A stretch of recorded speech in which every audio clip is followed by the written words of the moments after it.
নমস্কার, আশা করি সকলে ভালো আছেন। রিজুস ব্লগে আপনাদের স্বাগত। আজ সোমবার সন্ধে 6টা মতো বাজে। সামনে দেখতে পাচ্ছেন একটি গাড়ি দাঁড়িয়ে আছে। আপনারা বুঝতেই পাচ্ছেন আমরা কোথাও রওনা দেব।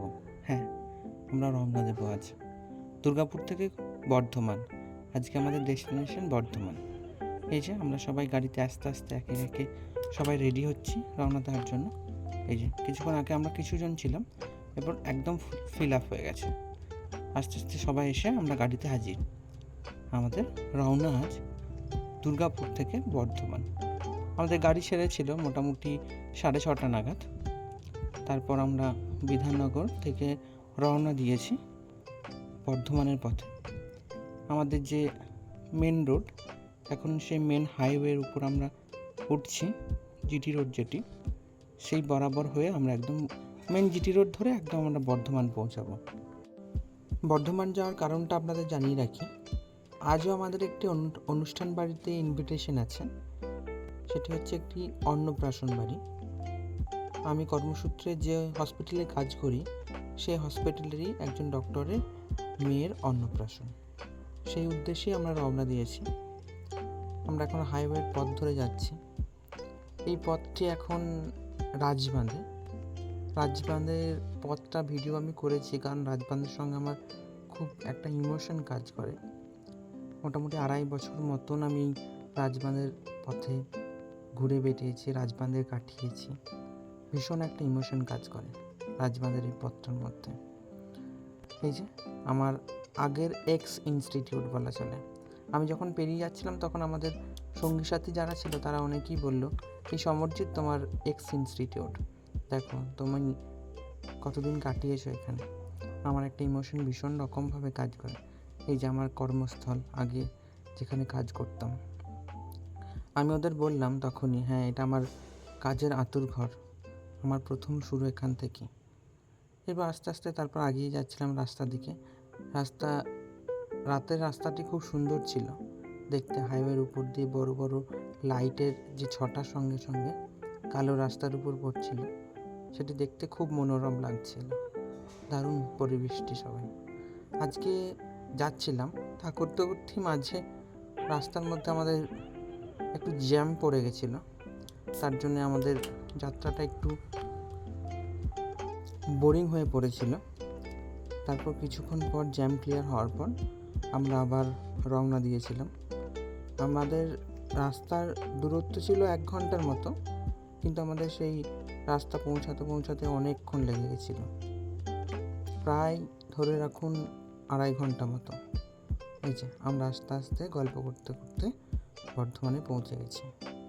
Bardhaman RJ, hotel আরজেতে।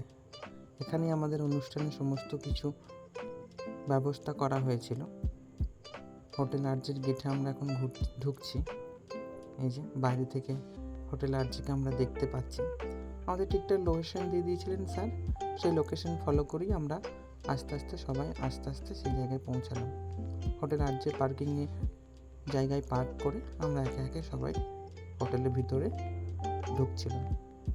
আজকে আপনাদের বেশ কিছু নতুন সদস্যের সাথে পরিচয় করাবো এই ব্লগের মাধ্যমে। আগে একটি অনুষ্ঠান ব্লগে আপনাদের পরিচয় করেছি আমার সঙ্গী সাথীদের। আজ বেশ কয়েকজন আছেন যাদের সঙ্গে আপনাদের পরিচয় হয়নি, তাদের পরিচয় করাবো এই ব্লগের মাধ্যমে। চলুন এবার তাহলে ঢোকা যাক অনুষ্ঠান বাড়িতে।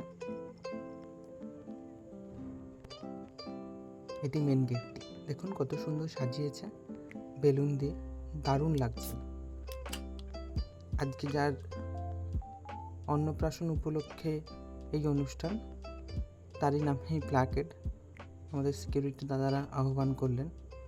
আহ্বানটা আমাদের সব খুব সুন্দর লেগেছে, আমার বিশেষ করে খুব সুন্দর লেগেছে। এই যে গেঞ্জি পরে যে ব্যক্তিকে দেখতে পাচ্ছেন, সব থেকে মোস্ট সিনিয়র, তিনি আমাদের doctor anaesthesiologist doctor Abhijit Haldar আমাদের সঙ্গ দিয়েছিলেন আমাদের যাত্রায়। আরও একজনের সঙ্গে পরিচয় করাবো, আরও 2 জনের সাথে পরিচয় করাবো যাদের আপনাদের আগের ব্লকে কোনো রকমভাবে দেখায়নি, কোনো রকমভাবে পরিচয় হয়নি, তার দিকে আপনাদের সঙ্গে পরিচয় করাবো। আমরা অনুষ্ঠানের মূল জায়গায় গেছি। এখানে এই যে বাচ্চাটি, তাদের সঙ্গে পরিচয়, স্যারের সাথে পরিচয়, সবার সাথে। আজকে যার অন্নপ্রাশন তার অন্নপ্রাশনের উদ্দেশ্যে আসা, তাকে দেখালাম। এই যে সামনে স্যার ধুতি পাঞ্জাবি পরে, ওনারই আমন্ত্রণে আজকে গেছি। অনুষ্ঠানের যে পরিবেশটি সেটি এরকম ছিল। সামনে যে শাড়ি পরে চশমা পরে যে ম্যাডাম রয়েছেন, উনি আমাদের এইচওডি ম্যাডাম আমাদের ডিপার্টমেন্টে, এবং এই কালো শার্ট পরে যে সিনিয়র পার্সন রয়েছেন, উনি প্রশান্ত দা, আমাদেরই ওটি। এইসব ফটোশ্যুট হ্যানাতানা এসব করতে করতে আমরা পৌঁছে গেছিলাম স্টার্টার কাউন্টারের দিকে। এদিকে ছিল চিকেন কাবাব এবং তার সঙ্গে বেবি কর্ন, আর তার পাশেই ছিল এই যে মকটেলের কাউন্টার। অনেক রকমের ফ্লেভারের মকটেল এখানে অ্যাভেলেবেল ছিল। আমি বেশ কয়েকটা ট্রাই করেছিলাম। পাইনাপেল ফ্লেভার একটা ট্রাই করেছিলাম, তার সঙ্গে এই যে ভার্জিন মোহিতা, তার সঙ্গে আর একটা ট্রাই করেছিলাম ব্ল্যাক ডগ। বেশ সুন্দর ছিল প্রত্যেকটা। আজকে সবাই কমন আছে, বেশ কয়েকজন আসেনি। আর দুটো অনুষ্ঠানেই আজকে আমাদের স্টাফদের মধ্যে একজনকে আমরা মিস করেছি খুব, রাজাদাকে পাইনি দুটো অনুষ্ঠানেই। তো কোনো সময় রাজাদার সঙ্গে পরিচয় করে দেব। তারপর স্টার্টারের পর এদিকে কফির কাউন্টার ছিল, আমি একটা কফি নিয়ে তারপর এদিকে পরিবেশের সঙ্গে সবার সঙ্গে খোলামেলাভাবে আলাপ পরিচয় ফটোশ্যুটের মধ্যে চলে গেছিলাম। এখানে একটি সুন্দর মিউজিকের অ্যারেঞ্জমেন্ট ছিল, এখানে সুন্দর গান চলছিল সেই মুহূর্তে। এই সমস্ত কিছু সারার পর আমি চলে গেছিলাম মেন কোর্সের কাউন্টারের দিকে। স্যালাড এবং তার সঙ্গে নিয়েছিলাম নান, সঙ্গে কিমা চানা, আর তার সঙ্গে একটা মাছের আইটেম ছিল। আমার মাছের আইটেমটা লেগেছে তাওয়া ফিশের মতো, কিন্তু এখানে ছিল তন্দুরি ফিশ। তারপর চলে এসেছিলাম মাটন বিরিয়ানিতে, যথেষ্ট একটা ইমোশনাল জিনিস। অল্প রাইস, তার সঙ্গে 2 পিস মাটনের সঙ্গে শুরু করেছিলাম মাটন বিরিয়ানি। আর মাটন বিরিয়ানির সঙ্গে ছিল চিকেন চাপ আইটেমটা, জাস্ট অসাধারণ ছিল দুটোই। আমরা সবাই এদিকে খাওয়া শুরু করেছি। পিঙ্কিদি তখনও এদিক ওদিক ঘুরে বেড়াচ্ছিল। তারপরে এদিকে আমি চলে এসেছিলাম ভাত এবং কাতলা মাছের কালিয়ার দিকে। ভাত এবং কাতলা মাছের কালিয়া অল্প সাবার করার পর এদিকে চাটনি এবং পাঁপড়, কম্বিনেশন তো অসাধারণ। চাটনি এবং পাঁপড়ের পর মিষ্টির কাউন্টারের দিকে চলে এসেছিলাম, সন্দেশ এবং গোলাপ জামুন। সন্দেশ আমি দুটো নিয়েছিলাম, জাস্ট অসাধারণ ছিল। ও দুটো শেষ করার পর তারপর এদিকে আইসক্রিমটা জাস্ট অসাধারণ ছিল, একটা নলেনগুলির ফ্লেভারের সাথে আইসক্রিম। আমি অলরেডি তখন আইসক্রিমের দিকে চলে গেছি, আর অন্যান্য জনেরা তখন মিষ্টিতে আটকে পড়ে আসে। মিষ্টিটা অসাধারণ ছিল প্রত্যেকে। আমি আর সুমিত তখন আইসক্রিমের দিকে অলরেডি চলে গেছি। এদিকে আবদুল্লাহ, জয়, অভিজিৎ দা আর দিব্যেন্দু মিষ্টিতে আটকে ছিল। তারপর ছিল এখানে বেনারসি পান আমি দুটো নিয়েছিলাম, অসাধারণ লেগেছিল, খুব ভালো। এবং এখানে আমি যতবারই খেয়েছি প্রত্যেকটা আইটেম আমি ততবারই রিপিট করে নিয়েছি, কোনো অসুবিধা ছিল না। বেনারসি পানটা জাস্ট অসাধারণ ছিল, আমি একটা নিয়েছিলাম, তার সঙ্গে আরেকটা খেয়েছিলাম। এদিকে সবাই খাওয়া দাওয়া করছিল, খাওয়ার পরিবেশটা এরকম ছিল। আমরা সবাই মোটামুটি খাওয়া দাওয়া সারলাম রাত্রি 10টা নাগাদ। খুব তাড়াতাড়ির মধ্যেই খাওয়া দাওয়া করে নিয়েছিলাম। অ্যাট লাস্ট ফেরার পথে আমাদের যে ব্যাগটি দেখলেন, ওখানে একটি করে সবাইকে গাছ দেওয়া হয়েছিল। চলুন এবার খাওয়া দাওয়া হলো, সমস্ত কিছু আলাপ পরিচয় হলো সবার সাথে, খুব সুন্দর একটা দিন কাটালাম। এবার আমাদের ফেরার পালা। আবদুল্লাহ বেরোচ্ছে হাতে একটি গাছ নিয়ে, আমার হাতেও ছিল, দেখলেন সবাই, প্রত্যেকেরই হাতে একটি করে গাছ। আমরা সবাই গাড়িতে চেপে পড়েছি। এবার টাটা বাই বাই বর্ধমান। আজকের দিনটা খুব সুন্দর কাটলো, সন্ধ্যা থেকে রাত্রি পর্যন্ত। রাত্রি 10টা 20 তখন আমাদের গাড়ি ছাড়লো।